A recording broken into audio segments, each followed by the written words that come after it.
আচ্ছা, প্রত্যেকদিন তুমি আমাকে দেখে দেখে রেখে দাও কেন বলো তো? কেন, তোমার রাগ হয় বুঝি? রাগ হয় না গো, তোমাকে দেখে বরং আমার খুব কষ্ট হয়। কেন, আমার আবার কি হলো যে আমাকে দেখে তোমার কষ্ট হয়? আরে না না, তোমার কিছু হয় না। আসলে রোজ দেখি আমাকে নাড়াচাড়া করো, একটা করে পাতাও উল্টাও, তারপর আবার হঠাৎ করে বন্ধ করে আবার রেখে দাও।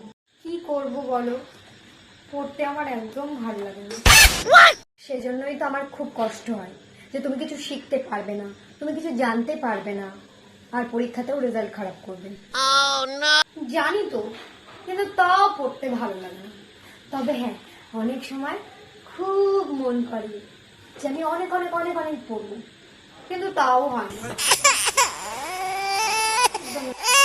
জানি তো, তুমি আমাকে নিয়ে একবার এদিক একবার ওদিক, একবার এই ঘর একবার সে ঘর করে ঘুরে বেড়াও এবং পড়তেও বসো আর পড়ার জন্য পেজও উল্টাতে থাকো, কিন্তু তাও তুমি পড়তে পারো না। কেন জানো? কারণ সব নষ্টের গোড়া হচ্ছে তোমার ওই ফোনটা, যে কিনা তোমার পড়াতে মনই দিতে দেয় না। তুমি যে পড়বে, তোমার পড়ার কনসেন্ট্রেট পুরো নষ্ট করে দেয়।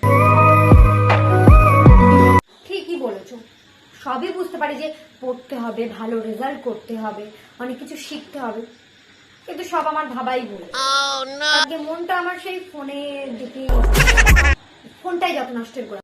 শোনো, তুমি একটু পড়াশোনাতে মনটা বসাও এবং আমাকে ভালোবাসো, আর মাঝে মাঝে একটু ফোন দেখো, তবে তোমারই অনেক ভালো হবে। তুমি ভবিষ্যতে অনেক কিছু করতে পারবে, অনেক বড় হতে পারবে। সত্যি, ঠিকই বলেছো, এবার থেকে তাই করতে হবে। এবার থেকে তুমি সবসময় আমার কাছে থাকবে। এই ফোন তুই একদম আজ থেকে আমার থেকে অনেক দূরে দূরে থাকবে।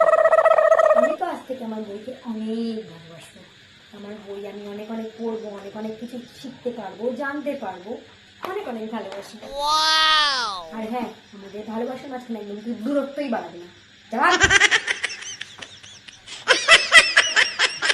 আমি কিছু জানতে পারবো।